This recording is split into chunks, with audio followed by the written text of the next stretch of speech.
The first Steam Deck reviews are making us believers. Brittany A. Roston, February 8, 2022, 3:28 p.m. Central Standard Time. The earliest Steam Deck reviews are in, giving interested consumers their first hands-on look at Valve's upcoming portable gaming console.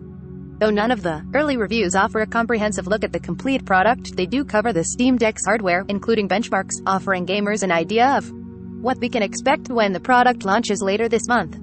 Steam, Valve. 3 different YouTube channels have published their Steam Deck hardware reviews, and though they dig into the benchmarks and components, none of them include a look at the console's software. That, according to reviewer Gamers Nexus, is because Valve needs a couple of weeks to finish polishing the software before the public gets a look. Though Valve isn't allowing the early reviewers to show off the console's user interface, we do get a look at some games playing on the Steam Deck, not to mention thorough evaluations of the console's performance, battery life, and other key hardware details. There are some key points that stand out in the reviews, including a teaser from The Foe, noting the Steam Deck has more features the reviewers weren't allowed to reveal at this time. That's not surprising, as the Steam Deck won't launch until February 25, 2022, and there's still a chance some plans may change between now and when consumers get their hands on the console. All 3 reviewers had favorable comments about the Steam Deck's controls, including the joysticks, with Linus Tech Tips calling the console's overall design thoughtful. Various games are featured in the reviews, including Street Fighter V and Devil May Cry V, running at various settings ranging from low to.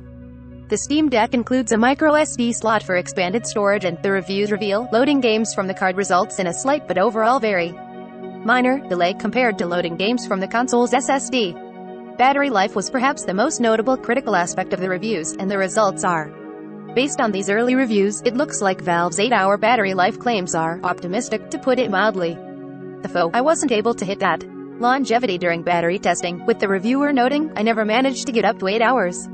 In that review, the worst-case scenario regarding battery life was around 90 minutes of runtime, though that may change by the time the console arrives for consumers. Running the console at 90 FPS, turning off VSync, and similar decisions can result in terrible battery life, but adjusting settings for times when one is playing away from an outlet can boost the runtime by a number of hours. Ultimately, all 3 reviewers were very enthusiastic about the Steam Deck and described the console as a great way to play your favorite PC games in a highly portable form factor. These are our early reviews, which means future evaluations will offer more details and likely better insight into whether the device is worth it for die-hard gamers. Valve previously noted that its review embargo will lift on February 25, 2022, at which time consumers can expect to get an in-depth look at the Steam Deck's UI and any other features currently being kept under wraps. Customers who reserved units will start receiving them as early as February 28, 2022. From the web, powered by ZergNet, these Twitch streamers are stunning without makeup.